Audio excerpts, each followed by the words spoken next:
Hello, everybody, and welcome to the This Week in the Tech Boy podcast. We have so much to get to today, from our new redesigned website to the direction that this company is going to head in, because this is just really important.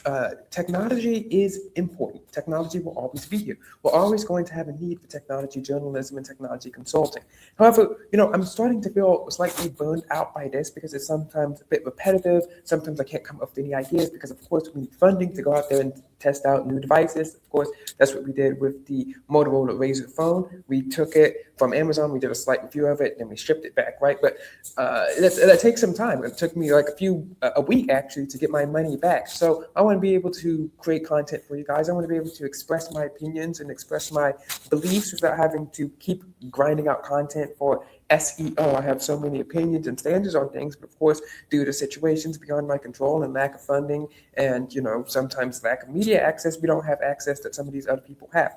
Last week, or maybe it was 2 weeks ago, I was talking about how I have this love all these evangelical media companies, kind of focus on the family, some other websites as well. I found this pastor called Pastor Jack Hibbs. He's very interesting, very intriguing pastor. I'm actually going to be talking about him a little bit today. He is a Chad, in my opinion.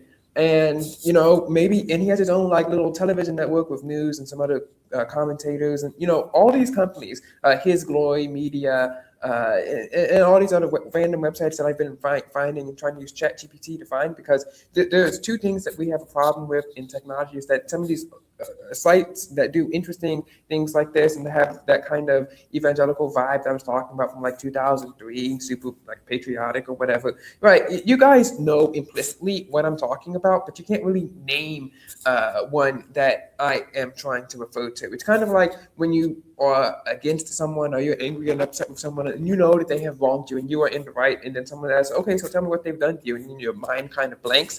Well, that's kind of what it is, of course, with the internet search problem, because everyone is chasing SEO and the algorithm. I know I kind of sound like a sellout blaming the algorithm for everything, but this is something that is true. The algorithm kind of sends it to the top, and you can't really explain in the way that you want. And of course, that is one of the reasons artificial intelligence is so important, because with artificial intelligence, you can kind of explain your way around. And I was able to do that, but of course, you have to go in and talk about things and go find them on the internet by yourself. So I went in, I found some of these podcasts, and I went to the what do they call it? What was that podcast? Whatever network, His Glory, His Glory Network, and then found this kid who had her own podcast. It's very interesting. And then I went and found her and found all the people that she interviewed. So what I'm saying is that these networks accept themselves, right? They're all not very linked well together because, of course, the algorithm and bad SEO practices. And this is, of course, where I would come in. They'll do the news reporting, of course, they'll do the commentary, and of course, I did some of that as well. But you know what? My expertise is. It is in technology. We love Patriot Mobile. We love all these other companies, and we love the work that they are doing. But they do need technological contributors. Okay, all these news organizations and websites, some of them, they just don't understand how technology works. They don't understand how these things work. They think that everything's out to get them, and of course, there are some people who are out to get them. But it's just some people believe that they've been shadow banned, and when in reality, they just don't know SEO. That's all I'm going to say on that. And sometimes the websites, they're not the best designed as well. And of course, the audience, I think Newsmax calls them Boomer Plus, Boomer Power, whatever, right? 65 plus people, love them all, right? And I mostly align and probably would agree with them on the Compass test. But, they do not have a high knowledge of technology. And that's where I would come in. I can come in and say, okay, guys, what is your technological expertise? What do you want to know? How do you want to be able to utilize your technology? And I can come in and have a segment and talk about that as well. While, of course, always defending the Gen Z perspective. Right, the Gen Z perspective is sometimes left out in some of these conversations as well. Some people are going online talking about how we want to have cell phone bans, and some random governor candidate that, God forbid I criticize him, or, I am the worst person on God's green earth. Okay, I will get absolutely nuked if I criticize this person, which is kind of weird if you think about that. Because if I, they'll say that for some, other Middle Eastern country. But I digress. I was like, hey guys, we don't have time to sit around and start losing. But fine, whatever. I'll endorse them. Okay, look, if some random tech blogger can get a random governor candidate who's polling at 2% to become governor of the great state of Florida, then, like, what am I supposed to do about that? Like, that's not my fault. Anyway, but, obviously we have the Florida cell phone ban, and then you have the, he wants to impose uniforms and things of this nature. And it's kind of like the poor kids of Florida. They don't, like, what are they going to have left anymore? You can't have a cell phone. You have to wear these stupid uniforms. But irregardless, what I'm saying is that the point is the Gen Z perspective kind of gets left out, right? I think people are, of course, super concerned about child safety and super concerned about, making sure that the kids are doing what's right, that they forget that the kids exist and have their own opinions as well and can actually debate their opinions as well. For the record, my opinion on cell phones in school is that if you're not in a class that requires a cell phone, maybe you need to use a calculator or using the sensors on the phone, using an application like Firefox to collect physics data, then you don't need to be on the phone. And my concession would be is that, more kids need to be in detention regardless. So just like put them in detention for having possession of a phone. Now, of course, if you had the phones planted on you because you're the school's top detective, et cetera, from the 2021 Adventure in Odyssey episode, The Team, well, too bad, so sad, right? You kind of get screwed under this legislation. But you do get to have your phone during the passing period so you can see your schedule, and during lunch, and of course in the bathroom, because quite frankly, they're acting like animals in the bathroom. I do not want to be surrounded by you people. And if I have to be in the bathroom with you, I'm going to have a phone so I can call 911 or at least have pictures of proving that I wasn't doing anything illegal. Okay, back when I was in a public high school, the kids were running around beating each other with towels. Okay, we can talk about this. We've talked about this multiple times. You can go see my Texas cell phone ban episode from August. Right, that has been my position regardless, and I can go up there and I can debate on it as well. And of course I can talk about, when they have these segments on about big tech, we can talk about ExpressVPN, we can talk about whatever their sponsors are. We can talk about Apple, we can talk about these new applications as well. I mean, it'd be kind of easier if they gave me like a few lists of talking points. I can go in and I can explain if these things right off the top of my head, because I have knowledge that, it may seem simple, but when compared to the rest of society, this knowledge is special, right? I just haven't been able to activate it here on TheTechBoy.org because of, sort of bad SEO. We need to pay more advertising, etc. And, that's why you've been seeing this sort of radical change that I've had over the week. Because we cannot keep getting destroyed by, random kids on the internet, right? When, these kids on stream are like, oh, no, they change up my name or, say I'm paid $7,000. That is not good PR, guys. Okay, guys, regardless of what you may think, that's not good PR. Okay, if I was paid $7,000, would I be here? No, I don't think so. But this is to say that the TechBoy Media wants to, kind of merge into another company and provide tech consulting and tech advice, as well as providing a Gen Z perspective. So if any of these companies are out there today, and hey, maybe I can help you with your websites as well, so that I don't have to go talk to Perplexity or ChatGPT or Grok and kind of get these outlets out there, because I know that you exist. We all know that they exist, right? We all have that like nice, warm, fuzzy, evangelical, patriotic American vibe about us that we all like, right? But no one knows about this. Like if you typed in patriotic evangelical tech podcast, is this going to pop up? No, it's not going to pop up. But for these people, they're kind of like scattered across Rumble and scattered across bad website design, and they're not really hyperlinking with each other. I can help with that, especially if I'm being paid and not sitting here in a library all day for free. All right, now for the technology news today, right? Technology goes and fades away, and this is why, of course, I want to kind of push into this so I can make this a career. I can make this my job. I can actually profit. I like to turn a profit, guys. Right? That $7,000 isn't going to last forever, but OnePlus might be going away, right? And if OnePlus goes away, and Asus is gone, okay? Asus says that they're going to go focus on AI applications. Now, Asus does make GPUs. So that does make sense. They make the GPUs, they can maybe make some chips, etc. And their phones were not selling well as well. I have never seen an Asus phone in the wild in my life, right? They had the super small, like 5.9-inch phone, never seen that. They had the gaming ROG phones, never seen those as well. Their software support was unfortunately abysmal, only like 2 years of software updates, which were very late, 4 years of security updates, and they made the ROG Phone Ultra, which is just a big ultra phone, which if you want a big ultra phone,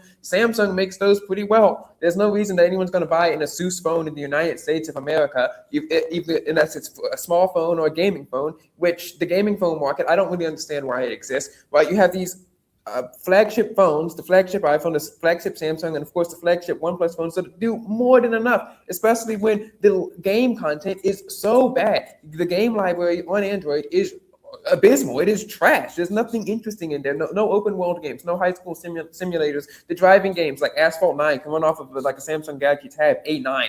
Okay, so when we look at the gaming market, would you rather have a premium phone with premium cameras and premium hardware that you can get from a carrier, which God forbid you get a phone from a carrier? Oh my goodness. I just stated that I like to get a phone from a carrier, and I got destroyed on Reddit. I was like, I don't want to pay that, right? I don't really pay for my phones up front. I don't want to get an upfront phone.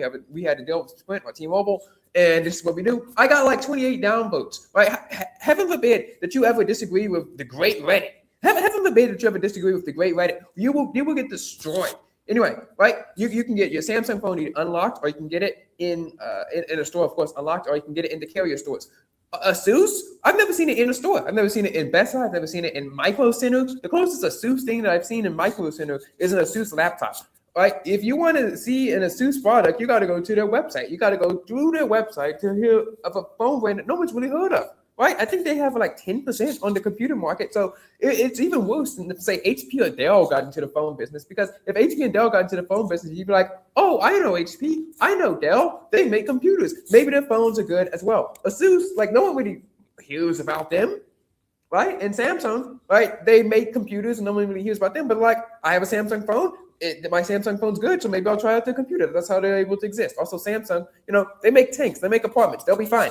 Right, the Samsung could take a $3 million loss on laptops every year, and they won't live. Right, Apple could take $1 billion losses on laptops every year, and they would also live. But Asus, they cannot do this. Right, Asus advertising is basically by word of mouth. And if these phone companies are getting out of the phone business and are going to coalesce around Motorola, who can live because they're owned by Lenovo, and we have Google phones, who obviously can live, right? Google probably make more money if they stop selling phones, but they want to sell phones. They want to have their own hardware. They want to have their own development platform. And of course, Apple and Samsung, then one iteration is going to be the same thing over and over again, which I will happily and gladly cover, right? If any of these companies, except for Apple, wants to pay me to be their brand ambassador, if any of these companies wants to pay me to represent their phones and review them and basically become the exclusive site and hub for them, absolutely, I will take that position, right? And if they want to send me phones, of course, there's going to be iteration. Everything's going to change like slightly a little bit. It's not like you can sell the same phone twice unless you're Apple, but I'm not going to go out of my way and pay $1,000 for a phone that is like 95% the same, especially when the application developers are behind. Right? Everyone says that the government is behind technology, which does make sense. I was listening to this podcast today, and he was talking about how it was legal to basically hack into computers until President Reagan saw that the War Games movie, where he was like, well, can people actually do this? And he was like, yeah, kind of. They can actually do this. So he said, Congress, get to work, make it illegal. And then Congress got to work, they made it illegal, and they signed in a law that made it basically illegal to hack into computers.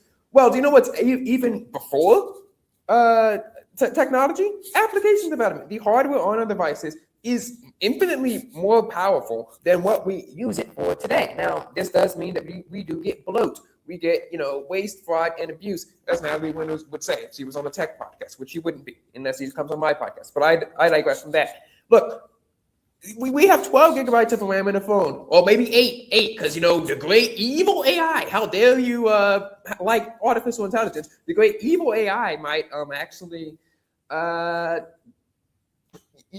take away your RAM, because, you really needed that to play Pokemon Go. Yeah, you really need that, which is why it was popular 10 years ago when your phone had like 3-4 gigabytes of RAM. Okay, fine. Look, and you have these super powerful chips, you have these super powerful processors, you have a 120 hertz, 144 hertz display, and you're still playing Candy Crush. The application developers are far behind the state of the phone and the state of the computers today, and it's really unfortunate. In fact, the only company that has been able to really do on-device artificial intelligence that I've seen in the news, from a headline today, Adobe is adding artificial intelligence into their Creative Cloud, like masking, when you want to select essentially an object around it, and it's going to work on device. So congratulations, point one to the hey, RAM cost $900 for this, guys. RAM took away my AI slot. Congratulations, Adobe finally did something with offline artificial intelligence. And like I was talking about in the last podcast episode, decentralization of artificial intelligence, I think it's key. It's very important. And I think that it is what the next trend is going to be, because these companies, it's obviously a bubble. It's just like the .com bubble. They're going to boost, and you're not going to have 20 million artificial intelligence chatbots on the internet today. You're going to have to consolidate around 2 or 3, just like we all consolidated around 1 or 2 search engines, Google and Bing. And then all the other search engines basically base themselves off of Bing, right? But with artificial intelligence and with the technology that we have available to us today, I do believe that we're going to be able to access it offline using the RAM, because RAM prices are obviously going to come down. It's simple supply and demand. We're going to find new ways to make it. Guys, we don't need to be freaking out about this. It's not like it's oxygen.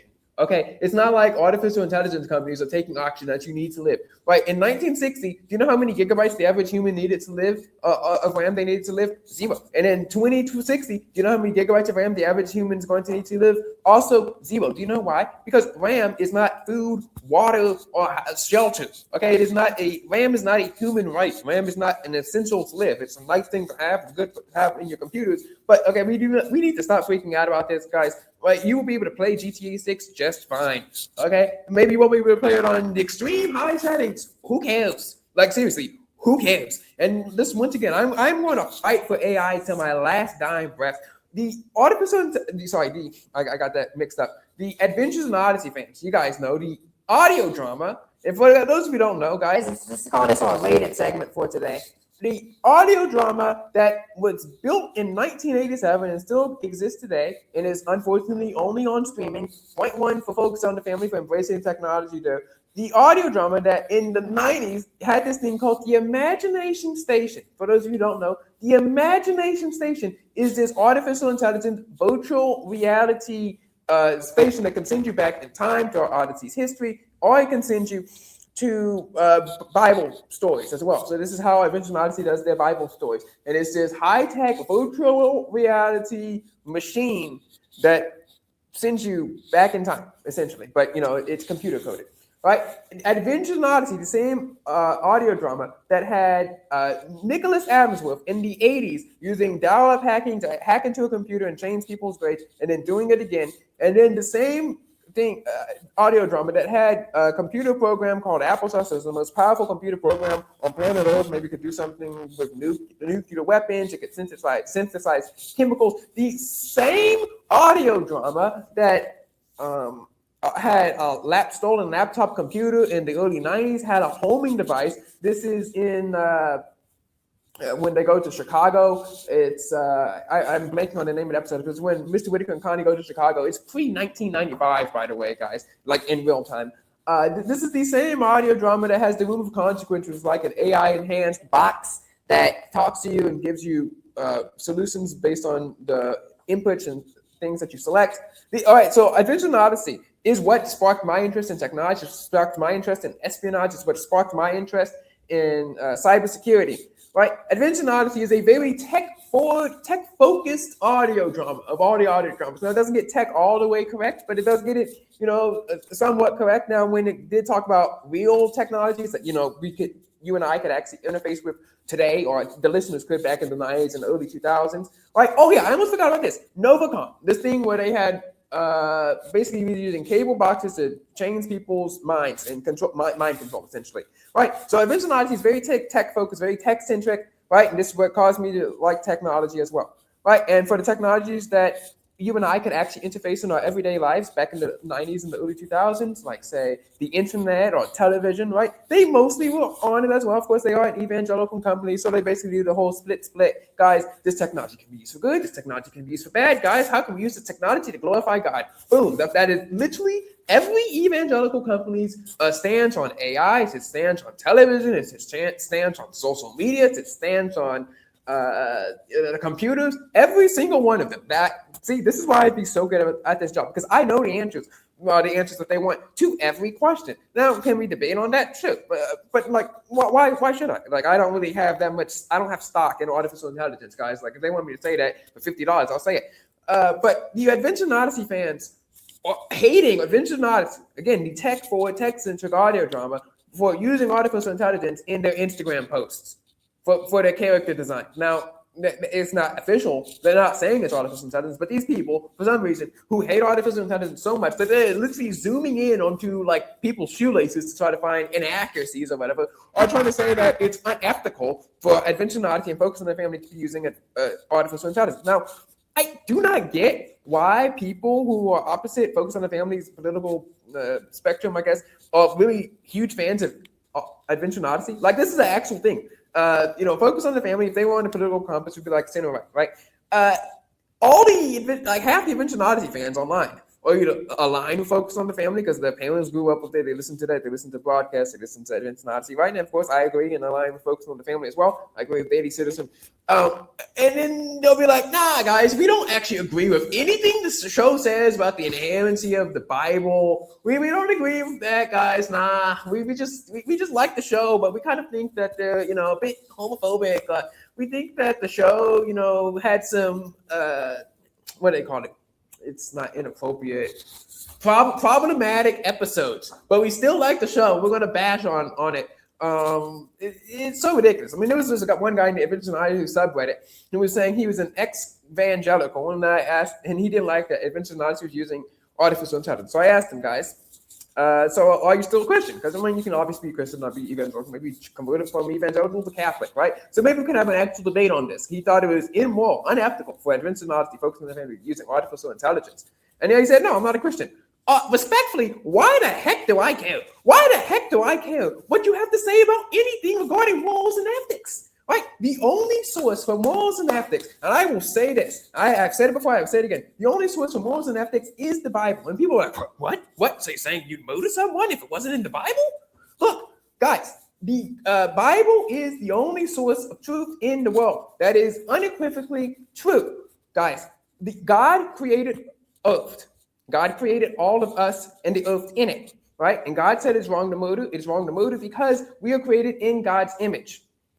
Therefore, if God did not create us, because apparently we're just assuming that the Bible's not true or whatever, and God didn't create us, and we're just random people who just kind of sprouted up out of the ground, we don't have any self-worth or self-dignity, then fine, murder doesn't matter. Do you know why? Because it's not in the Bible.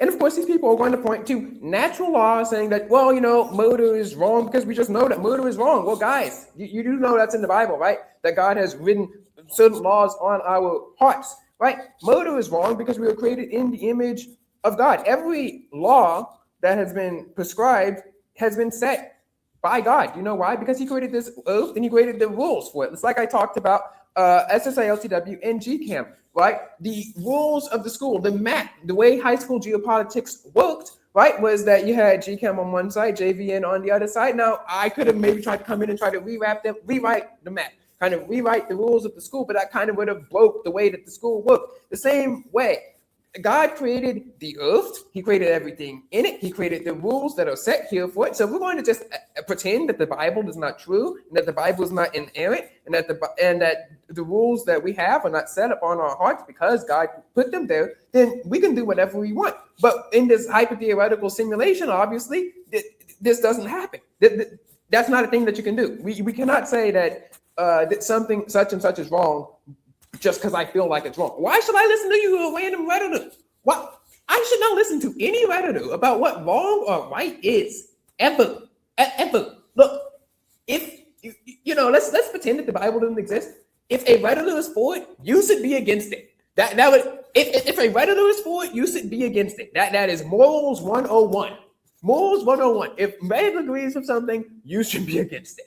That you would be like in 98% alignment with the Bible at that point, guys. If Reddit's for it, be against it. That's actually a good rule of thumb to go by. And he was like upset that I said, no, look, why should I listen to you? And according to the Bible, of course, you would be hellbound. You're going to hell. So why should I listen to you about ethics, about artificial intelligence, which is a Christian gray area? And as you guys know, it's the policy of this company, policy of me, to not really go against Christian gray areas, right? When you talk about, random Christian gray areas, I'm not going to go around and criticize half my allies, half of my friends who are doing something that I don't technically like, but it's not a sin. I don't care. I don't give a crap, right? I only care about the rules that are clearly stated in the Bible. Like, don't murder. So if one of my friends is a murderer, obviously I'm going to tune them in. I'm like, guys, he's over here. He's over here. Right? But if you don't care about this, you don't subscribe to any ideology, so you can just make up whatever right and wrong is. How am I supposed to debate you on that? Right? The Bible is not against artificial intelligence. Right? You are living in sin. You cannot say that something is unethical. I mean, you can. You'd be a hypocrite, but you can say whatever you want. First, Free Amendment. Sorry. It's a free country, First Amendment. You can say whatever the heck you want. Look, you cannot say that something is unethical and then just say, well, I don't believe the Bible. Well, what are you basing this off of? You? I don't care about you. Quite frankly, I don't. Like, who are you, bro? You're just some random guy on the internet. I do not care. You know, these Adventure Odyssey fans that apparently don't agree with the Bible, don't agree with the show, all hate artificial intelligence. That is what we are dealing with here, people. They are crazy people. They are crazy. Speaking of crazy people, we got to talk about Spotify. Spotify raised their prices by $1. And of course, the people on Reddit, again, lots of Reddit stories, guys, went crazy. Because, you know, how dare Spotify charge you $6 to listen to music, or even listen to ads? People are breaking down, melting in the comments, saying that they should pirate stuff like this. But this is why, of course, you should never trust your morals. You should never get your values from a Redditor. Never, ever get your morals and values from a Redditor. Don't. And that's it for me. Get your morals and values, obviously, from me. Guys, that's a joke. Look, I don't know why people are mad about this. Server cost a lot of money. That music licensing fees cost a lot of money. People whine about, how the artists are abused and exploited. They don't get paid a lot of money for being on Spotify, blah, blah, blah. I can listen to an hour-long documentary about the evils of this big company who exploits the poor, sweet, innocent young artists. Cry me a river. But, you know, I mean, do you not want them to get more money or not? Or, like, do you want Spotify to stay online? No, we're just stealing music. We'll steal these files. Piracy's not that, which is then why I don't listen to y'all. And they're just breaking down in the comments. And everyone acts like advertisements are of the devil. They act like advertisements are the spawn of Satan. Look, I like advertisements. I was looking at this video about how the Coca-Cola machines collect data about you so they can give you new flavors. Cool. And they wanted to put a camera on it, and people, they didn't put it on it. It obviously be illegal in Europe because, you know, Europe, meh.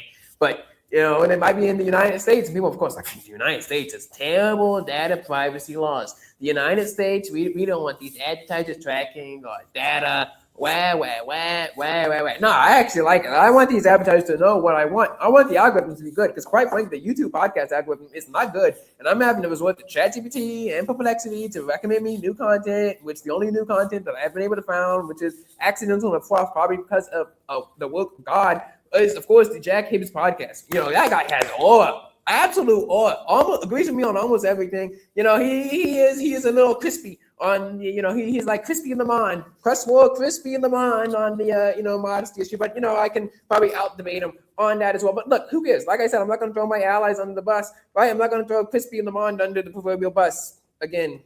Look, well, she deserves to get driven over by that proverbial and hypothetical bus.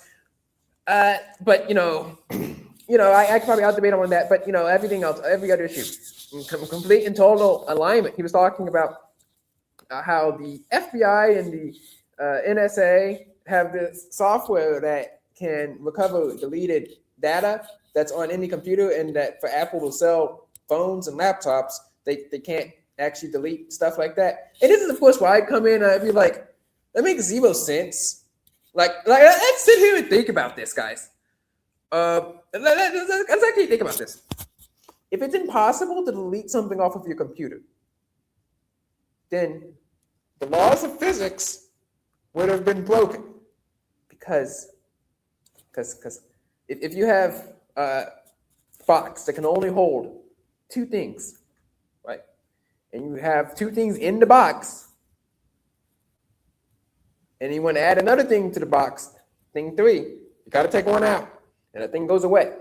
It's not like there's a secret holding facility on our SSDs that has infinite storage that no one knows about. That's not how this works. I think what you're trying to say was that you post something to the internet, then the NSA and CIA and FBI, of course, the NSA, of course, obviously my favorite spy agency. And I was reading this book about, what's that CBS show? 60 Minutes. Right, and they were interviewing this guy who worked for the NSA, and he talked about how there were actually zero privacy violations for this one guy. He tried to like stalk his girlfriend. He got fired at the NSA. This is after, obviously, American traitor Edward Snowden, who should be arrested and things should be done to him that I probably can't say on YouTube, leaked files from the NSA and whined that, cell phone data records were being collected. Obviously, no one at the NSA was going to, skim through them to see what, Melissa ate for breakfast last month. Like, no one at the NSA actually cares about that. They just have that data because they need it. Obviously, to stop terrorism, and the people in 60 Minutes actually did a pro-NSA article, and I like the NSA. So fun. I think he was talking about how Pastor Hibbs was talking about how they go out over the internet and is able to collect the data. I don't think he's able to, magically restore data from a computer that's been completely and totally wiped. It's not like Apple has a random SSDs just lying around. They archive every software that you have. No, that's not it. Okay, guys, there's a Bible verse that says, there'll be a record of every word. Yeah, guys, Apple, it's not God. That's not how this works. That's not how any of this works. But, let's talk about, for our rated segment, and it was a good podcast episode, right? Other than the whole thingy. Again, I'll debate that. Anyway, it was a great podcast episode. We'll talk about this utterly horrible. I mean, it was historically trash. The book, the one, the only, Little White Lies. Now, the premise of this book is actually interesting. The premise of the book is that this girl here is a Tumblr blogger who actually hired a ghostwriter to write for her. She becomes popular, and then she decides to confess, and then, she has to deal with the fallout. Now, here's what I thought was going to happen with the book. There's this normal girl who's in high school who actually has an alter ego as a blogger. That's basically me throughout high school, right? I didn't really tell people that I ran the website, and I didn't really come on camera until 2022. So 2.5 years after the website was founded, right? And then people start looking up to this blogger. And, kind of like that movie, Radio Rebel. Like, no one knows who Radio Rebel is, but everyone looks up to her in the class, right? And then maybe she admits that she had hired a ghostwriter and all her friends, maybe she had a boyfriend or whatever, they kind of leave her, and then she has to deal with the fallout, and she learns that she should be honest along the way. No, that's not what it was. That's fine.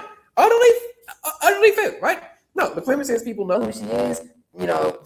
Her words get around, her parents find out who she is, and her boyfriend, who has parents who work in TV, get her a TV show called Little White Lies, and she's also working with a ghostwriter. Now, for some reason, she feels guilty about having a ghostwriter, which I don't know why. Like, if I had a ghostwriter, and I do, his name's Grok, his name's ChatGPT, his name is Gemini, and I had a super successful blog and I had a television show, and I felt guilty, I'd cry myself to sleep under the actual $7,000 that I actually make. I mean, I feel guilty about a lot of things right now, and you don't see me blabbing them across the internet, right? Well, actually, the public internet.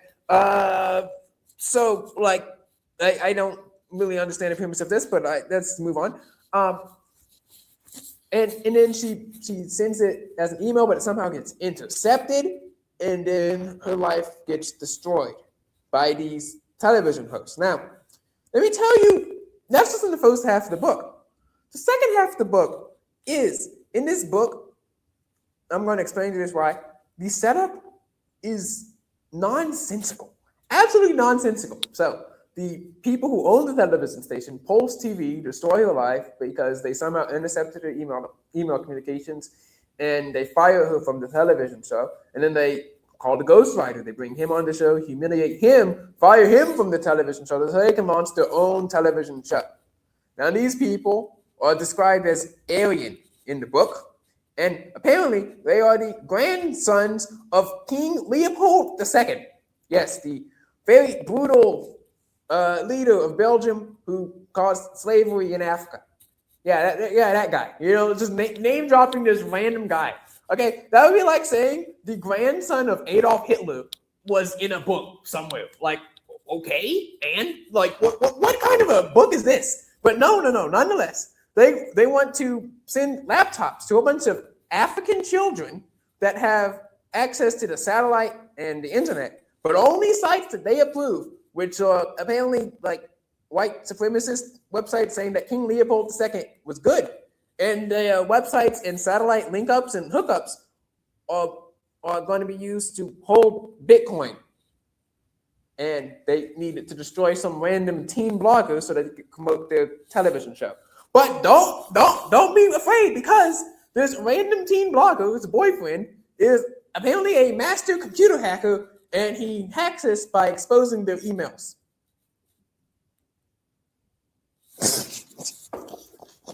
I'm sorry. I'm sorry, what kind of a premise is that, guys? Yes. Everyone knows about the common teen blogger who uncovers a bunch of white supremacists who want to send laptops to children in Africa who run fake schools for money embezzlement so then they can hide money on offshore accounts on satellite satellite link ups that can show neo-Nazi content to children. Yeah, guys, totally believable premise. You may say, hey. You like the spy school series, but why do you not like the premise of this book? Other than the fact that it's completely nonsensical, this book tries so hard. I mean, it tries so hard to tell you this book was written in 2014, guys.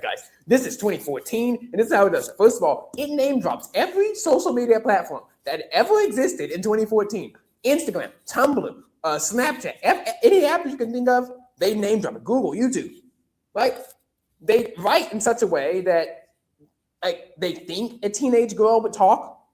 No person on planet Earth talks the way people talk in this book, but they write in such a way that they think it's that way. There's a whole bunch of bad language in the book. They write the book in a way that they like, we are relevant, we are trendy, right? We are modern, this is real, this is happening today. So they drive home the point. Oh, I almost forgot. They also mention a whole bunch of celebrities. Beyonce, Jay-Z, Kanye, all these real people, real companies in the book as well, right? They're really building up this case that this book happened in the real world, the world in which you exist, by naming all these companies, by naming all these people, by referencing events, right? It is basically what Matt Walsh called a reference comedy, which is references a whole bunch of events and people. Now, the events and people in the book, there's a disclaimer that says the events that happened didn't happen.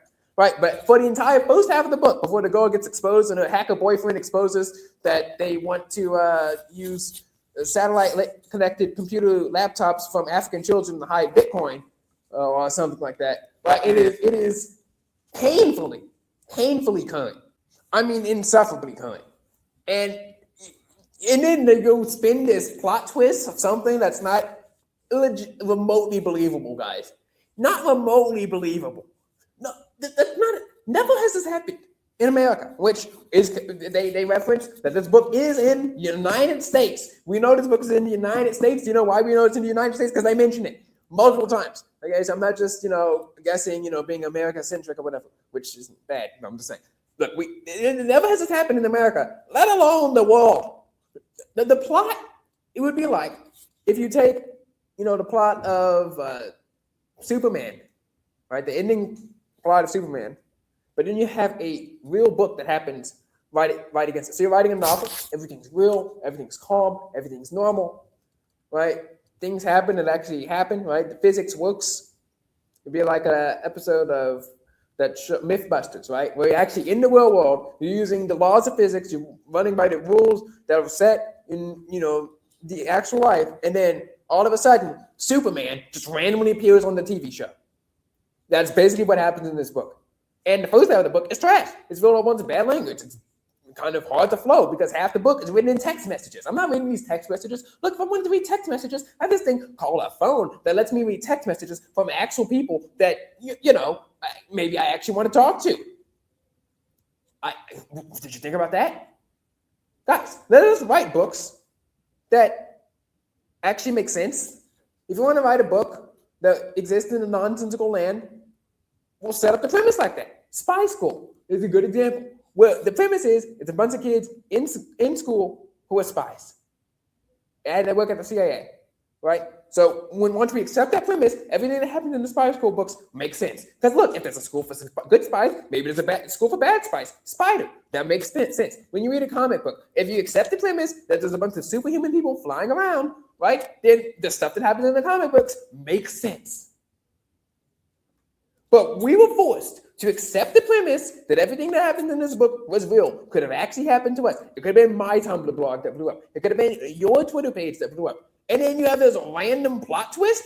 No one's going to believe that. And of course, the book is obviously on a shoehorn racism, which is a bad shoehorn because this never happened, nor does it even make sense. The book, overarchingly, through the first and second half of the book, it has one message that actually makes it through, which is racism is happening. We need to fight it, et cetera, et cetera. Right? Look, if you want to write a book like that, then I'd actually prefer that you actually have a message that goes throughout the entire book, and it's overarchingly about that book. Now, is the book going to be trash? Yes. Is it going to be full of propaganda? Yes. Is it going to be completely wrong? Yes. But at least I'll know that going into the book. Instead of going into a book, looking at it, reading, and then trying to get the entertainment, and then you have this stupid plot twist, and you try to like weave it in with some stupid jokes on here. Guys, this book, you are not the Urban View. I cannot believe I'm saying this, but the Urban View is better than this absolutely disaster train wreck of a book. I mean, if I was forced to either read this book for an hour and write a book report about it, or listen to Urban View for an hour, yeah, guys, that might be that might be a tough one. That might be a tough one. All right, guys, let's go check on the new and redesigned TheTechBoy.org or website, guys. Hopefully, you guys like this. We know our web design skills are based on WordPress. Once again, telling all the companies that if you want to hire us to fix your website, if you want to hire us to do a tech commentary about this, very exciting, very upbeat. And guys, look, we got ads on our page because we need to make money. I made 47 cents on one day. 47 cents. That's 1 penny for every president that we have had. But look at this, guys. I want to talk about this espionage, and this is not going to be the final version of the website. I mean, it barely has our theme on it. Let me look at the colors, like barely orange and gray.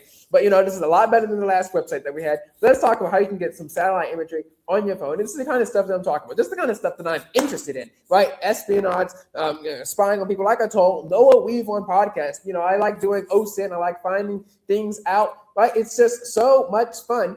And, this is one of the ways that you can do it. So, guys, if you want to get satellite imagery free, live, on your computer, almost live, you have to use the Connecticut browser, right? The Connecticut browser. It allows you to download satellite imagery, right? You can just take a screenshot on it. But guys, read the article, and what you have to do is you'll see this. Once you go to the website, you can read the article, right? This podcast is not a supplement for reading the website. But what you'll do is you'll type in your location. So here we're seeing NRG Stadium on the screen. You type that into a search bar. It basically uses Google Maps, but it uses OSM Street Maps, but it uses Google for the search. And then what you do is you drag this slider for cloud cover. Now, 30% cloud cover, that is what this is. So you don't want that, right? The clear image I got from the 9th, is it 12th? January 12th. This is the clear image I got of NRG Stadium. And this is really good, but it could be a little bit better. It's about 9%. So, guys, you probably want to stay around 10% if you want to download high-quality satellite imagery. So, if there was a football game happening on that day when they took this picture, and if there was no satellite interference or no cloud cover, this is basically the kind of quality that you would be getting, obviously compressed because of the website. But you can kind of see it's a little bit pixelated, but if there's a card, you can kind of see the car right there. You can see the stadium. Maybe if you're someone standing right in the street or whatever, maybe you'd see them as well. Like you can kind of see that there's a pool right there. There's a pool right over here as well. So unfortunately, obviously it's not live, right? You can see that with 30% cloud cover, which is basically, that's normal, right? That's basically on the days it took a picture. I took a picture on the I took this on the 21st. So I took a picture on the 20th, took a picture on the 15th, I took a picture on the 12th, the 5th, and the 2nd, right? So these are days that are under 30% cloud coverage, which, anything past that, it's going to be completely and totally useless.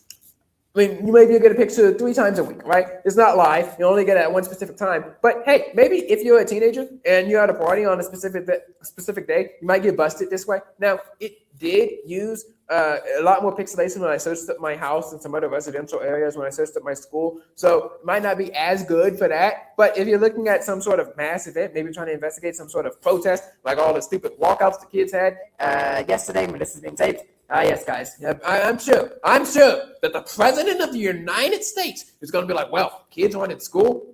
Guess I'll stop doing my job. Well, kids walked out. But I digress. If you want to find some pictures of that, maybe you should use this tool for that, guys. It might be actually interesting. But this is how you can get almost live satellite imagery on your computer. And this is what I'm really interested in. OSINT, investigation. You talking about novel technology, not just talking about some regurgitated stuff. But, oh, guys, this phone came out. Well, congrats, whoopie-doo-laces. I heard that the Samsung Galaxy A57 is going to get a brand new version of Bluetooth. Wow. That's great. Brand new Bluetooth, guys. So, of course, we've got to get these articles out as well, which is why, of course, we want to be absorbed. We want to be able to give commentary like this because, this is truly a joy. I really like talking to the camera more than typing because I want to have to come up with ideas. I can chat with my fans in like a week. and I get a lot more comments. It's a lot more popular. And once again, on our OSINT thing as well. And you can actually get this for free in the library. You see, guys, I'm using a whole bunch of free resources here. You know why I'm using free resources? Because I'm not paid. Actually, we lose money doing this. Right? We spend almost thousands of dollars on advertising. And now there's two things for that. Either I have a job where you actually go to work and you can make money. And I engage in this thing called capitalism and hard work. That's solution number one. Or I'm paid $7,000 from a country because this website, very big website. Yeah, guys, I am definitely doing influencing stuff over here. Yeah. Anyway, this is the how to search local and national news archives for free. Now, as you guys know, I am passionate about investigations, OSINT, as you saw from the last article, and local news. And there are characters from Emily Jones, from Vincent Odyssey, Liz Eduardo, Quintus Lacerda, that great lizard, right? Who find these local stories in the papers, and then they go to the newspaper archives and do some investigation and do some digging and things of that nature as well. And I did find that using this archive, people actually did that back then. I don't know if people did that kind of investigation, but they actually did a profile of stuff like this. Like in the 90s, I found some kid who went to the Galleria, and the Houston Chronicle did a profile on him. Maybe don't do a profile on me. I used to work in the Galleria, right? I saw some kids walking on the water fountain. I recorded a video of them, right? Maybe don't do a profile of me. But I digress from that. In these ad-heavy websites in the 21st century, you go to your local news website, they either talk about some huge issue that you don't really care about. Oh, there was a protest. Okay, congratulations. Now I know that. What am I supposed to do about that? I can't do anything about that. Right? Or you can't really do any investigation about that. And obviously, you're not really going to find any information about how these people became journalists. You're not really going to find out any information about how these people actually got the news. Like these people on Reddit, once again, very rude to me. They said, you need to have a nose for news, right? What? And then I asked these people in the PR subreddit, what are some PR journals that I can read, right? I'm getting tired of reading the same random regurgitated articles. I'm getting tired of reading the same nonsense. I want to read something that's, important, especially at my job. I have a lot of time on my phone. And I'm getting paid. This is basically stand there at my job, and I want to read something. I want to learn something. It's very important because Retro Bowl can be fun, but no one's made millions of dollars by playing Retro Bowl. And they're like, "What? How dare you? You need to learn how to use Google. Why? How dare you come up into our subreddit and ask a question relevant to our industry? What is wrong with you?" That is, of course, what is wrong with the Redditors of America. And and of course the journalism side, I say you need to have a nose for news. What the heck does that mean, guys? It's supposed to glow on my face? What do you want me to do? Have a nose for news. Just they told me to sit in a coffee shop or a bar and listen to people. Go to the library and listen to people. You might find a story there, guys. I've been in tons of coffee shops. I've never been in a bar. Right? If you don't have drink or murder someone in the media, you'll be fine. You'll be able to basically you won't have any things that can come out against you as Oppo research. That's what Patriot Hibbs was talking about. He was talking about how the Oppo researchers are coming out of the woodwork, and they'll scan your social media pages, and the Oppo research are going to bring up something that you said 35 years ago when you're running for president of the United States. Now, is this fear-mongering because none of y'all are going to run for president? Yeah, because I'm going to win. But he is right about that as well. They're not going to find anything on me. What are you going to find? You can say, hey, you believe this? I'm like, yes, I did. I was in a debate yesterday, and people were talking about, do you believe that non-Christians go to hell? All non-Christians, even if they are good? Do you believe that non-Christians, go to hell, and you only believe in sin and right and wrong because of the Bible's ultra moral compasses? And I was like, yeah, I believe that. And then I said, hey, guys, I want to actually stand by this. I stand by every statement.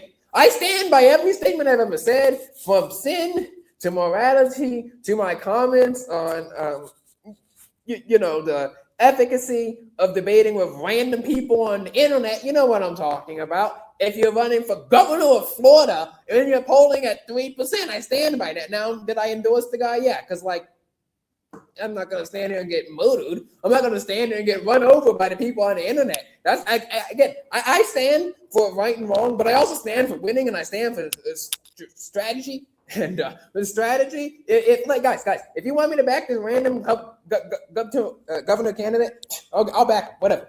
But I stand for winning. I stand for right and wrong. And once again, I will always stand with my comments on Snapchat.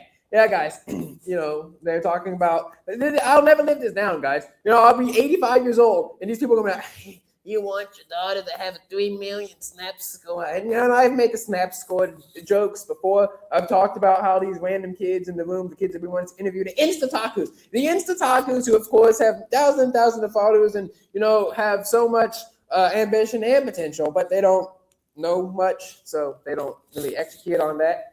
And, I saw one of these people on a podcast talking about how they had 85 IQ. Well, it was an IQ ad and talking about how they had an 83 IQ. So, of course, I believe that because no high IQ person is going to run around and say I have an 83 IQ. Couldn't be me. Like, if I had an 83 IQ, you better believe I'd go around saying I have 170 IQ. Like, prove I don't. Prove me wrong. I'll set up a table. Guys, I'll set up a table and a microphone somewhere in some random college, and I'll say, I have 170 IQ. Prove me wrong. They can't prove me wrong, right? Because, there's not going to sit there and administer an IQ test. I was watching Hazel's Truth's video where she was debating this person on one of those prove me wrong tours. And guys, guess what? They're not sending their best. They are not sending their best. Well, maybe that is their best. If that is their best, good luck to them. I have no idea.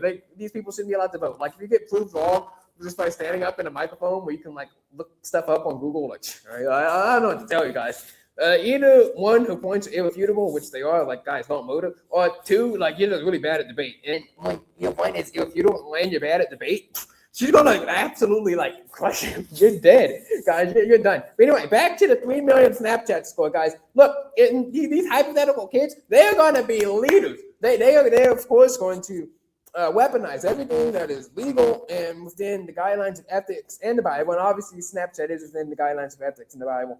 They're going to be leaders, and they're going to be out there, and they're going to be talking about the importance. Snapchat is very important. It's a very important application. Team Pack won't stand against that. Team Pack stands and supports Snapchat. We're going to be, look, if these hypothetical kids are running a political campaign for a high school president, you know what? I want them out there taking pictures. I want them snapping their friends. I want them doing everything that they can so that they can achieve power, so that they can achieve greatness, so that they can have friends and do what's right. And, I'm not saying that I want them to do anything illicit or wrong, obviously. And once again, I have never viewed any illicit content. So, you guys have zero proof of that. Zero, none, zilch, zero, nada, right, guys? But, doesn't mean they're doing anything illicit or wrong. But look, if they want to be on Snapchat for 14 hours a day while they're out there grinding out, campaigning to the school, in one of those big schools with like 3,000 people, like Tomball High School, whatever, you're running for high school student council president, and you're taking all these Snapchat photos. Guys, I will stand for the 3 million snap score, right? Look, is it okay if your snap score exceeds the national debt? Look, as long as you don't say anything inappropriate, absolutely, unequivocally, yes, and I will stand by that today. You guys can clip this across the internet. Yeah, guys, look, I clipped someone, he was talking about how, Stalin was a great Japanese general and he wasn't on our side in World War II. Well, you guys can clip this for me. You guys can dunk on me all I want, but I will stand by that. But one thing I don't stand for is losing. So, of course, I'm going to be a lot more open, a lot more accepting, a lot more PR-ish. Right? Yeah, guys. Now, this probably destroyed my PR, but no one watches this podcast anyway. But anyway, let's go. Cut to the local news archive that we were talking about again. Right? Local news sucks. So you can use this website, newsbank.com. You can search all through your newspapers, and you can find these publications. I know some of y'all might not like these publications, but they at least are well written, and they're like in English, and they use words other than this horrible book that's basically half acronym, half cussing, and barely English. Right? Piece of trash, guys. Do not read. Oh, and it doesn't make sense. Right? You can actually learn something around here, right? They might have some sort of small kernel, tiny little kernel of truth in there, like the Atlantic or the New York Times, right? You'll get that for free, which is all it's worth, right? Imagine paying for the Atlantic in the big 2026. Imagine paying for the Atlantic like ever. Like, well, it is this Newsbank, and you can see stuff like this. And, from a technological perspective, look at this, guys. I searched for Samsung. You can see the popularity of Samsung in the great city of Houston, because this is the Houston Chronicle, I believe. It's set to, so it's the Houston Chronicle. Maybe you can search from 2029, guys. We're in the future. We're in the future. But it goes by decade. So you can go back. You can go and see what Samsung was doing in the 90s and the early 2000s, right? You maybe can and think about this, guys. You put on your critical thinking hats. Use your brains. You know what you can use, guys? You can talk about, computers, and you can find out what the BBSs were doing back in the early 90s, guys. This is what Newsbank is for. This is one of the great resources in history, and you can use it if you have a library card. And that's, of course, why library cards are very important.